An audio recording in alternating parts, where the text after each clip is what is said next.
বুধবার ছিল রামনবমী, তোমরা সবাই জানো। কিন্তু এই ভিডিওটা দিতে একটু দেরি হয়ে গেল। আমাদের ব্যারাকপুরেই প্ল্যাটফর্মের পাশে আমাদের একটা হনুমান মন্দির আছে। তো ওই হনুমান মন্দিরে রামনবমী পালন করা হয়। এরা আগে থেকে অ্যানাউন্স করে দেয়, যারা যারা পুজো দেবে তারা সেই দিনকে দেয়। কিন্তু সেই দিনকে পুজো দেয় ঠিকই সবাই, কিন্তু সেই ঠাকুরের কাছে যাওয়াই যায় না, এত ভিড় হয়। তোমরা দেখতে পাচ্ছ কীরকম ভিড়। আর এইখানে তার পাশেই ডালা নেওয়া হয়। আর এইখানে যারা যারা ওদের একটা কাউন্টার আছে, যারা যারা মানে চাঁদা দেয় তারা ওখানে গিয়ে দিয়ে আসে ঠাকুরের নামে। আর এরা এত সুন্দর করে সাজায়, প্ল্যাটফর্মে একটু ভিড় হয়, একটু যেতে কষ্ট হয় ঠিকই, কিন্তু খুব ভালো লাগে। এত লোক আসে, এত লোক আসে। আর এখানের সাজানো গোছানোগুলো আমার বেশ ভালো লাগে, এত সুন্দর করে সাজায়। ওপরটাও খুব সুন্দর করে সাজায়। এই যে এটা হচ্ছে হনুমানজি। আর এই ঠাকুরকে দেখার জন্য যে কত মানুষ আসে, তবুও তাও দেখা যায় না মুখটা ভিড়ের জন্য। আর এখানে হচ্ছে যজ্ঞ, হয়তো ওই পুজোরই যজ্ঞ হচ্ছে। এখানে সবাই দাঁড়িয়ে দাঁড়িয়ে দেখছে। আর আমাদের এই হনুমান মন্দিরে না আগে থেকেই, অনেক আগে থেকে মানে ধূপকাঠি প্রদীপ জ্বালানো মন্দিরেতে বন্ধ করে দিয়েছে। তাই এখানে একটা বেদি মতো করে দিয়েছে, সবাই এখানে ধূপকাঠি আর প্রদীপ দিয়ে দেয়। তো বেশ ভালো লেগেছে। আমি এর আগে গিয়েই পুজো দিয়ে এসেছিলাম, কারণ জানি আমি রামনবমীতে আমি ঢুকতে ঠাকুরের কাছেই যেতে পারবো না, এত লাইন হয়।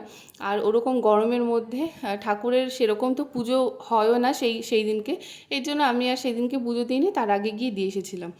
আর ওখান দিয়ে তো যাওয়ার কোনো চান্সই নেই, এর জন্য আমি প্ল্যাটফর্ম হয়ে যাচ্ছি, দেখতে পাচ্ছ ট্রেন যাচ্ছে। আর এই হচ্ছে, ওরা লাইটিংও খুব সুন্দর করে। এই হচ্ছে সাই বাবা, অনেক রকম লাইটিং করছে। আর এখানে আশু আমার পাস বার করছে, মানে ও যেহেতু রেলে চাকরি করে, তো আমার তো পাস ফ্রি থাকে, তার জন্য পাস করার জন্য কাউন্টারে এসেছিল। আর এই হচ্ছে হনুমান মন্দিরের গেট দিয়ে এখান দিয়ে যাচ্ছিলাম, তো দেখলাম একটা সোডা শপ। তো সোডা শপে বললাম কি চলো একটা খাই। আর এত গরম লাগছিলো না, মনে হচ্ছিলো একটু গলাটা ভেজাই। আর এই সোডা এমন সুন্দর করে বানায় না, আমার বেশ ভালো লাগে। তো খেলাম, এটার নাম ছিল সোডা শিকাঞ্জি। তো বেশ ভালো লাগলো। আমি এটা কখনো ট্রাই করিনি, তো আজকে ট্রাই করলাম, বেশ ভালো লাগলো। আশুকে বললাম তুমি আগে খাও, দেখো আগে কেমন লাগে, যদি ভালো লাগে তাহলে আমাকে দেবে। তো আমাকে দিলো, আমারও ভালোই লাগলো খেতে। আর গরমকালে এরকম একটু ঠান্ডা ঠান্ডা জিনিস ভালোই লাগে খেতে। তো সোডা খাওয়া হলো। আর আমার অনেক দিন ধরে ফিশ ফ্রাই খাবো ভাবছিলাম, ফিশ ফ্রাই তো খাওয়া হচ্ছিল না। ফিশ ফ্রাই চক্করেও চিকেন খাচ্ছি, পনির খাচ্ছি, কিন্তু ফিশ ফ্রাইটা খাওয়া হচ্ছে না। তাই ভাবলাম আজকে খাবোই। তো ফিশ ফ্রাইটা খেলাম, আমার বেশ ভালোই লেগেছে। আমার ভালোই লাগে ফিশ ফ্রাইটা, খেতেই বেশি ভালো লাগে। চিকেনের আইটেম, পনিরের আইটেমের থেকে আমার এই ফিশ ফ্রাইটা খেতে ভালো লাগে। আর সেই ঠান্ডা, মানে এই ফিশ ফ্রাই খেয়ে, গরম গরম জিনিস খেয়ে ঠান্ডা তো একটু খেতেই হবে। আর আমি যখনই আইসক্রিম খাই, কোনো আইসক্রিম খাই না, এইগুলো খাই, এগুলো খেতে আমার বেশ ভালো লাগে। চকলেট আর আমি বাটারস্কচ মিক্সড করে নিই, তো বেশ ভালো লেগেছে। আর আমার মা বলে দিয়েছে কিছু কিছু জিনিস আনতে হবে। তো আমরা রিলায়েন্স স্টোরে গেলাম, গিয়ে কিছু কিছু জিনিস নিলাম। আর এই জুসগুলো না আমি খাইনি, এগুলোকে কি বলে আমি জানি না। আশু বলছিল এগুলো খেতে ভালোই হয়। আর বাজার করতে করতে তারপরে মনে পড়লো ওটস আর মুসলি শেষ হয়ে গেছে। এটা আশুই বেশিরভাগ খায়, আমিও খাই। আশু আসলে যখন যায়ও, অফিসে যায়, তখন এটা নিয়ে যায়।